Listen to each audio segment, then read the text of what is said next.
اللہ رب العزت نے ارشاد فرمایا یا ایھا الذین آمنوا اتقوا اللہ، اے ایمان والو اللہ سے ڈرو، وَلْتَنظُرْ نَفْسٌ مَا قَدَّمَتْ لِغَدٍ، ہر انسان کو، ہر نفس کو، ہر جان کو یہ دیکھنا چاہیے کہ اس نے کل کے لیے آگے کیا بھیجا ہے۔ وَاتَّقُوا اللَّهَ إِنَّ اللَّهَ خَبِيرٌ بِمَا تَعْمَلُونَ، اور اللہ سے ڈرو، بے شک اللہ تمہارے اعمال کی خبر رکھنے والا ہے۔ تو حضرات محترم، یہاں اس آیت پاک کے اندر خالق کی ذات نے 2 دفعہ فرمایا اتقوا اللہ۔ میں آیت پڑھتا ہوں، آپ سنیں، آپ کو پتہ چل جائے گا کہ یہاں اتقوا اللہ کا لفظ 2 دفعہ آیا ہے۔ اللہ فرماتا ہے یا ایھا الذین آمنوا اتقوا اللہ ولتنظر نفس ما قدمت لغد واتقوا اللہ، 2 دفعہ آیا نا۔ تو مفسرین فرماتے ہیں کہ پہلے اتقوا اللہ کا تعلق فرائض اور واجبات سے ہے، یعنی اللہ یہ فرماتا ہے کہ تم فرائض کے معاملے میں مجھ سے ڈرتے رہو، جو چیزیں میں نے تم پر فرض کی ہیں، نماز روزہ ہے، حج ہے، زکوٰۃ ہے، وہ تم ادا کرتے رہو، اس سلسلہ میں مجھ سے ڈرو۔ اور دوسرا جو اتقوا اللہ ہے اس کا تعلق ان چیزوں سے ہے کہ جن چیزوں کو خالق کائنات نے حرام فرمایا، وہ اشیاء کہ جن کو اللہ نے حرام فرمایا۔ تو اللہ گویا کہ فرمانا یہ چاہتا ہے کہ میری حرام کردہ اشیاء کے معاملے میں بھی محتاط رہو، ان سے رک جاؤ۔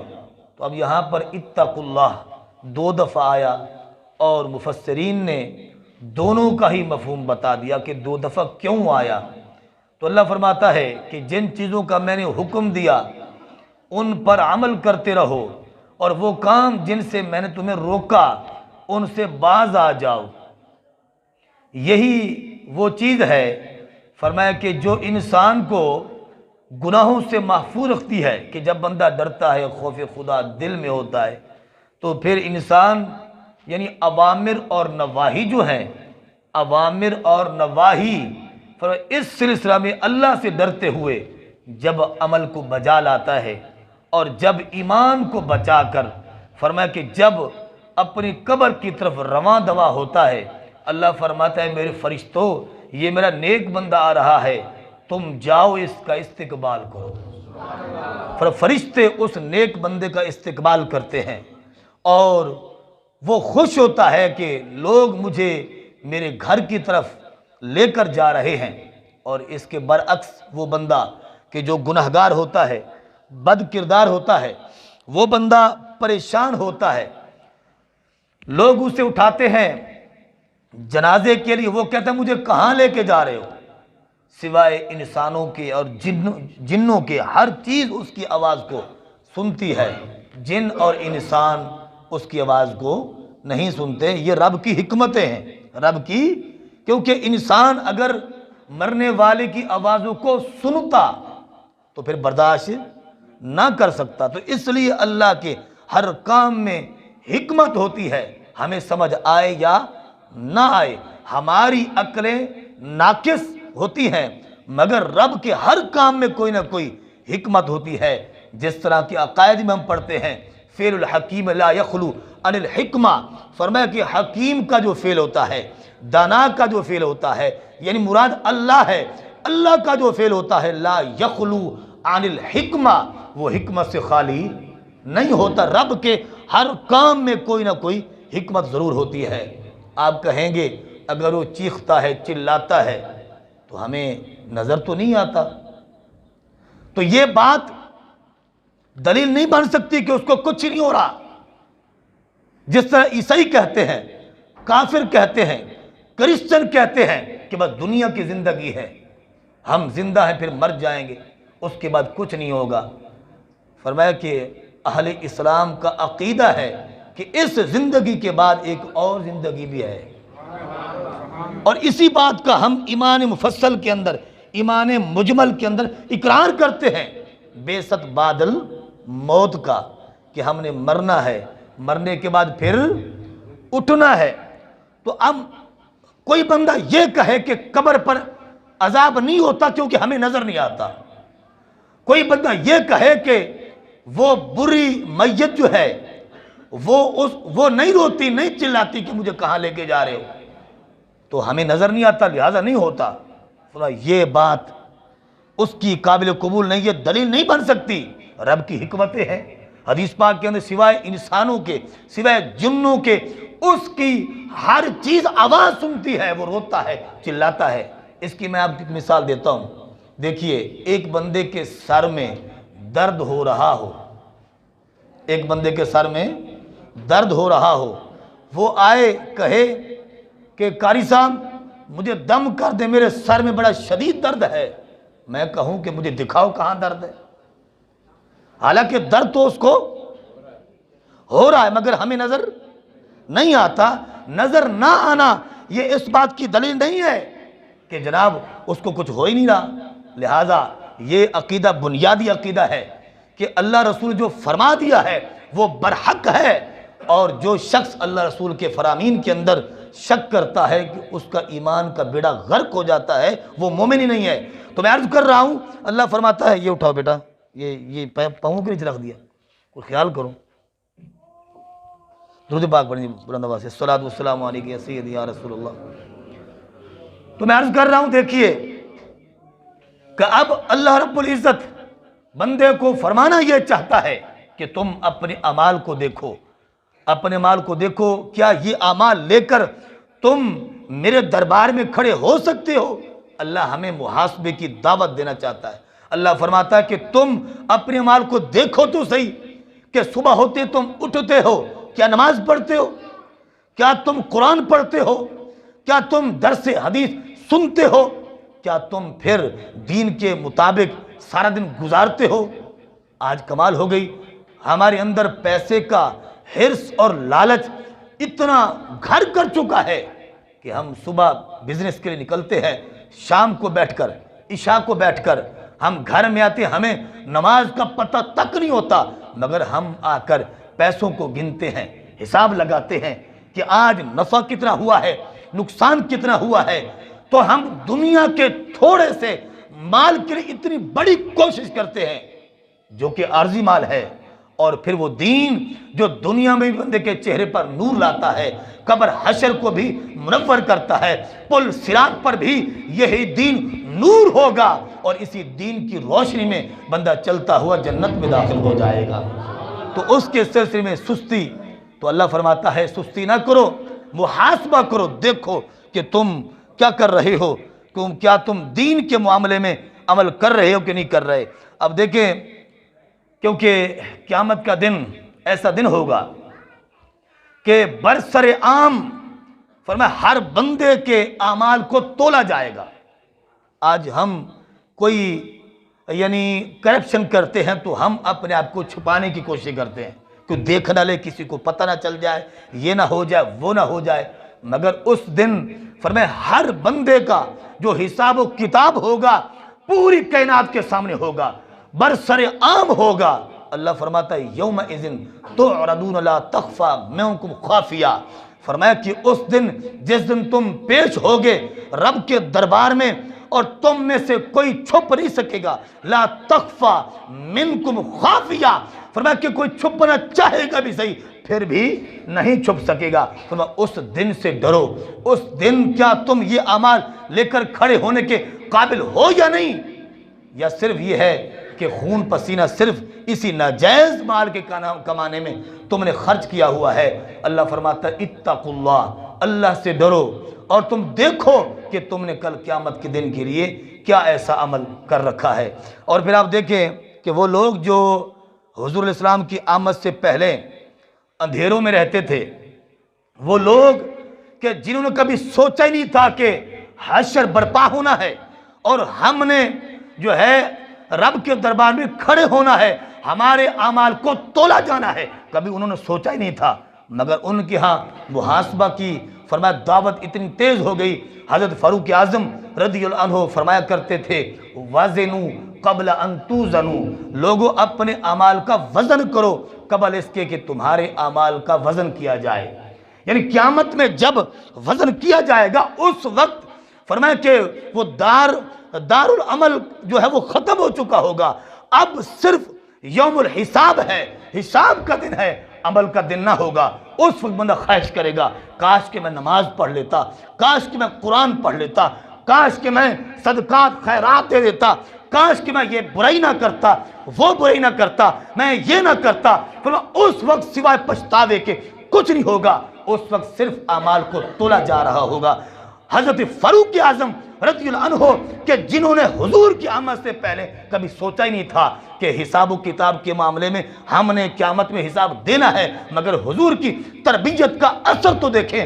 آپ فرماتے ہیں وزنوا قبل ان توزنوا، لوگوں یاد رکھو اپنے اعمال کا آج ہی وزن کرو، ورنہ قیامت میں وزن ہوگا تو سوائے شرمندگی کے کچھ حاصل نہیں ہوگا۔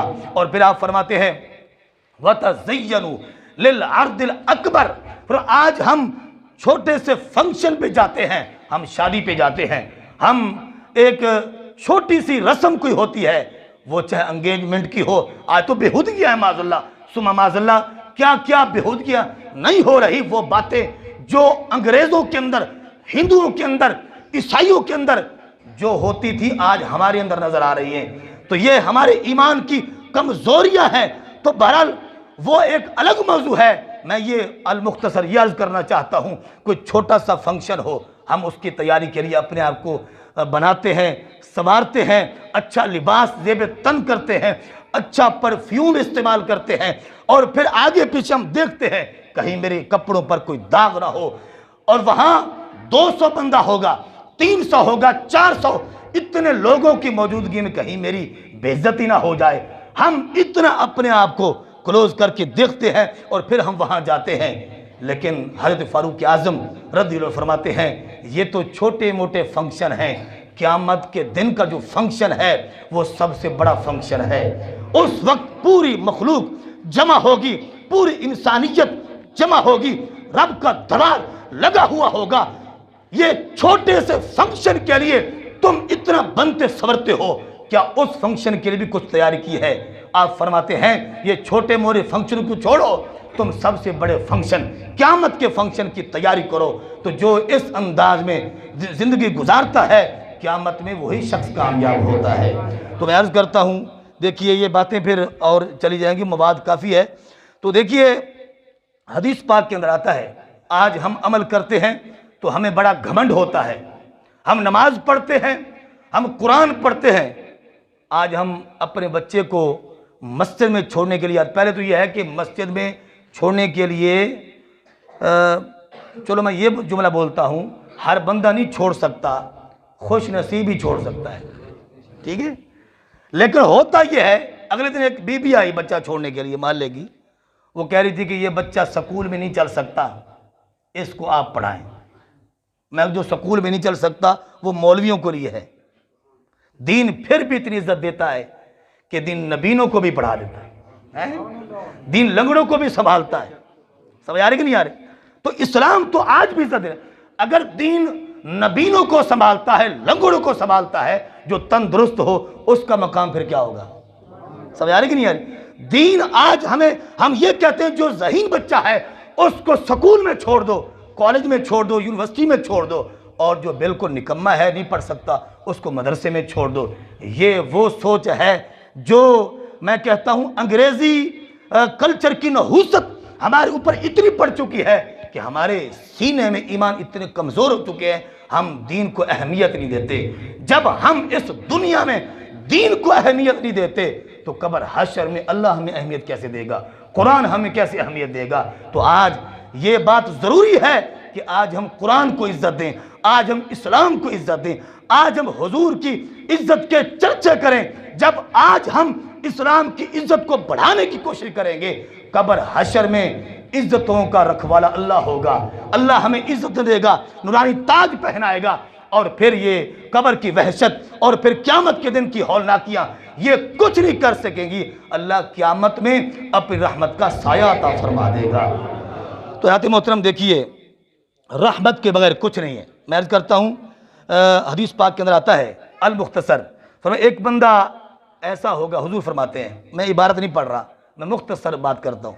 حدیث پاک کے اندر آتا ہے کہ حضور فرماتے ہیں کہ ایک بندہ بنی اسرائیل کا ایسا تھا کہ جس نے 500 سال بندگی کی۔ کتنی؟ 500 سال اس نے رب کی بندگی کہاں کی؟ جزیرے میں کی۔ کہاں؟ جزیرہ کس کو کہتے ہیں؟ کہ ارد گرد پانی ہو، درمیان میں کوئی پہاڑی ہو، سمندر میں، اس کو جزیرہ کہتے ہیں۔ تو علامہ جزری رحمۃ اللہ علیہ، ہم نے ایک جزری کتاب پڑھی ہے تجوید کی، عربی میں ہے، تو اس کو جزری کیوں کہتے ہیں علامہ جزری؟ اس لیے کہتے ہیں کہ وہ جزیرے میں رہتے تھے، وہ جزیرے میں رہتے تھے۔ فرمایا کہ وہ شخص بنی اسرائیل کا اللہ والا 500 سال سے بندگی کی پہاڑی پر بیٹھ کر، اس نے کہا میں نے دنیا کا کوئی کام نہیں کرنا، میں نے صرف اللہ اللہ کرنا ہے، قیام کرنا ہے، سجدے کرنے ہیں میں نے۔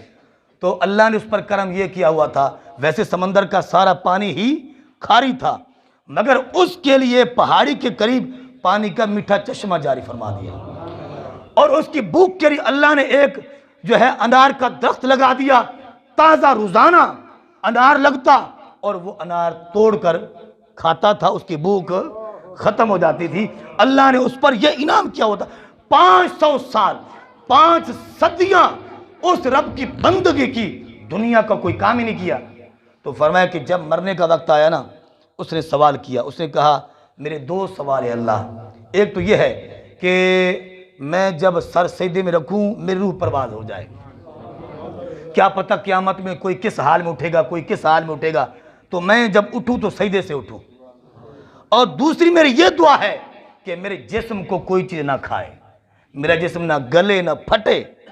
حضرت جبرائیل علیہ السلام نے حضور کی بارگاہ میں عرض کی کہ یا رسول اللہ، اب بھی اس پہاڑی کے قریب سے ہم جب گزرتے ہیں اس کا جسم صحیح سلامت ہے، آج بھی وہ سلامت ہے، اس سمندر کے اندر، اس پہاڑی پر۔ فرمایا کہ اس بندے کی یہ دعا قبول ہو گئی۔ حضور فرمایا جب قیامت کا دن ہوگا، وہ بندہ آئے گا، اللہ فرمائے گا ادخلوا عبادی الجنت برحمتی، اس میرے بندے کو میری رحمت کے صدقے جنت میں داخل کر دو۔ وہ کہے گا لا یا رب بل بعملی، وہ کہے گا نہیں نہیں اے اللہ، میں نے دنیا کا تو کوئی کام ہی نہیں کیا، میں نے 5 صدیاں تیری بندگی کی ہے، آج بھی جنت مل رہی ہے تو تیری رحمت کے صدقے، نہیں نہیں بل بعملی، مجھے عمل پر بہت بھروسہ ہے، میں تیری نعمتوں کا شکر ادا کر چکا ہوں، لہٰذا مجھے عمل کے بل بوتے پر جنت میں داخل کیا جائے، میں رحمت کے ذریعے نہیں جانا چاہتا، عمل کے ذریعے جانا چاہتا ہوں جو میں نے دنیا میں کیے ہیں۔ اللہ فرمائے گا اے میرے فرشتوں، یہ نادان ہے، ادخلوا عبدی الجنت برحمتی، تم اس کو میری رحمت کے صدقے جنت میں داخل کر دو۔ جب فرشتے قریب جائیں گے پھر وہ انکار کرے گا، 3 دفعہ اللہ فرمائے گا، مگر تینوں دفعہ ہی وہ انکار کر دے گا۔ اللہ فرمائے گا اب رک جاؤ، قایسوا عبدی بنعمتی علیہ وبعملی، اللہ فرمائے گا رک جاؤ، اب میزان قائم کرو، ایک سائڈ پر اس کے 500 سالہ اعمال کو رکھو، اور دوسری سائڈ پر میری نعمتوں کو رکھو، پھر تولو، پھر دیکھو کہ اس کے اعمال زیادہ ہیں یا میری نعمتیں زیادہ ہیں۔ جب میزان قائم ہو جائے گا، فرمایا ایک سائڈ پر اس کے سارے اعمال کو، 500 سال کے اعمال کو رکھا جائے گا، اور دوسری سائڈ پر حدیث پاک کے اندر اللہ رب العزت فرمایا صرف ایک آنکھ کو رکھ دو، سبحان اللہ تو کہہ دیا بلند آواز سے، صرف ایک آنکھ کو رکھ دو، تو فرشتے اس کی ایک آنکھ کو دوسری سائڈ پر رکھیں گے۔ تو حدیث پاک کے الفاظ ہیں توجد نعمت البصر قد احاطت بعباد 500 سنۃ، فرمایا کہ اللہ رب العزت کی دی ہوئی صرف ایک آنکھ والی نعمت اس کی 500 سالہ بندگی پر بھاری ہو جائے گی۔ اب دوسری آنکھ باقی ہے، ابھی ہاتھ باقی ہے، سر باقی ہے، پاؤں باقی ہے، جسم کے اندر جو سسٹم ہے وہ ابھی باقی ہے۔ اللہ فرمائے گا اب بتا، میری ایک نعمت کا تو جواب نہیں دے سکا تو باقی نعمتیں ابھی باقی، تو جہنمی ہو گیا ہے، اب جہنم میں جا۔ وہ روئے گا، چلائے گا، عرض کرے گا مولا برحمتی، بس اپنی رحمت کے صدقے مجھے جنت میں داخل کر دو، تو اللہ فرمائے گا میرے فرشتوں اب یہ رو رہا ہے، چلا رہا ہے، اب اس کو یقین ہو گیا ہے کہ میری رحمت کے بغیر گزارا نہیں ہے، اللہ فرمائے گا اب اس کو جنت میں داخل کر دو۔ اللہ اکبر۔